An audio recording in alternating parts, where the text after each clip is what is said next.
You know, so many people believe that the way Jesus dealt with our sin problem is to abolish the law. And that doesn't even make any sense. Why would you believe that? Why would you believe that?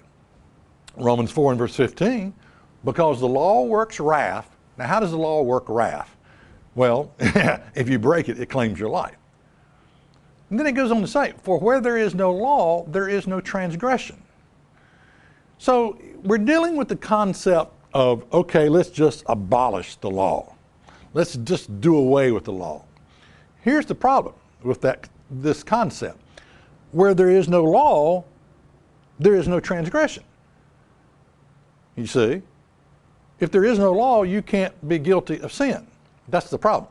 You can't get a ticket for running a stop sign if there is no stop sign.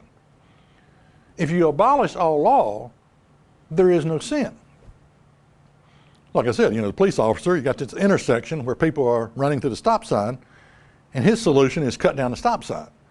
Okay, you abolish the law, then no one can get a ticket for running the stop sign. Where there is no law, there is no law breaking.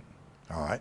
So if there is no law, if there is no sin because there is no law, you don't need forgiveness, do you? In other words, I'm trying to deal with this concept of Christ is the end of the law. The law's been abolished. It's been nailed to the cross. We don't have to. If there is no law, there is no sin.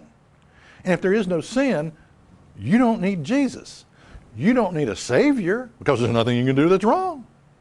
Because there's no law, there's nothing that you can do that's wrong. Now you see how bizarre, you see how insane this line of thinking is as you carry your mind down this road. In other words, Christ did not die for our law breaking in order to abolish the law that defines what law breaking is. Let me repeat that. Christ did not die for our law breaking in order to abolish the law that defines what law breaking is. Imagine this conversation between God the Father and Jesus. Father says, Son, I want you to go down there and die for their sins. I want you to go down there and die for their law breaking. Now, once you die for their law breaking, I'm going to abolish the law. And the son looks at his father and sort of shakes his head and says, why don't we just abolish the law to begin with?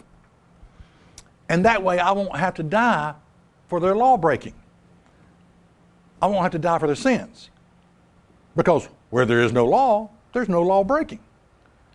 You see how confused this line of this theology that is out there that says, well, the law's been abolished. You know, the Son would have every right to say, well, you're just going to abolish the law after I die for the sins. Let's just get it over with to begin with. Let's just abolish all law. That way there won't be any sin and I won't have to die.